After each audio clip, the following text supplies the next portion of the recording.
Just when it seemed Micah Parsons was destined to follow the long, winding path of Cowboys stars before him toward a massive extension, the story swerved. Just when it looked like Jerry Jones was headed for another costly loss at the negotiating table, Parsons was instead shipped north, stunningly, to the Green Bay Packers. The Cowboys' brightest young star, gone. The Packers, one of the league's most stable franchises, suddenly richer and far more dangerous. For Parsons, it's hard to view this as anything but a triumph. Tired of waiting on Jones' rhetoric and the Cowboys' dragging feet, he demanded a trade. Not only was that demand honored, but he landed in a better situation and signed a staggering 4-year, $188 million deal with $136 million guaranteed. At just 26, he's now the highest-paid non-quarterback in the NFL and positioned for another payday or two if his production keeps climbing. His agent, David Mulugheta, also emerges as a big winner, once again proving the value of patience and precision in these negotiations. The Packers couldn't have scripted it better.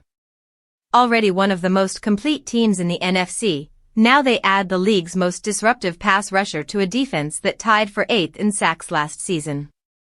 Their odds to claim the conference crown and return to the Super Bowl rise dramatically, especially given the stability of their roster and the draft and develop philosophy that has kept them consistently competitive. Parsons' arrival doesn't just strengthen them, it terrifies the rest of the NFC. Others benefit as well. Detroit's Aiden Hutchinson will surely point to Parsons' deal when it's his turn to negotiate, even if he can't quite match the record. Cincinnati's Trey Hendrickson is in line for his own windfall, with the franchise tag figure already escalating in Parsons' wake. Even the Philadelphia Eagles gain an indirect advantage, as Dallas' loss clears their path in the division even more. The losers? Jerry Jones sits at the top. While 2 first-round picks and Kenny Clark aren't insignificant, it's impossible to escape the optics. Jones drove his best player out of Dallas. For a team already leaning heavily on Dak Prescott and CeeDee Lamb's contracts, the locker room loses both a cornerstone and a signal of faith from ownership. Clark, for his part, leaves behind nearly a decade of loyal service in Green Bay only to join a franchise in turmoil. Recently paid pass rushers like T.J. Watt and Myles Garrett suddenly see their mega deals eclipsed.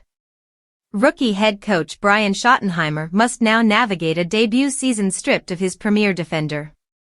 And Cowboys fans, already weary from disappointments, now watch another star slip away while rivals surge ahead. The fallout is massive. For Green Bay, it could mean glory.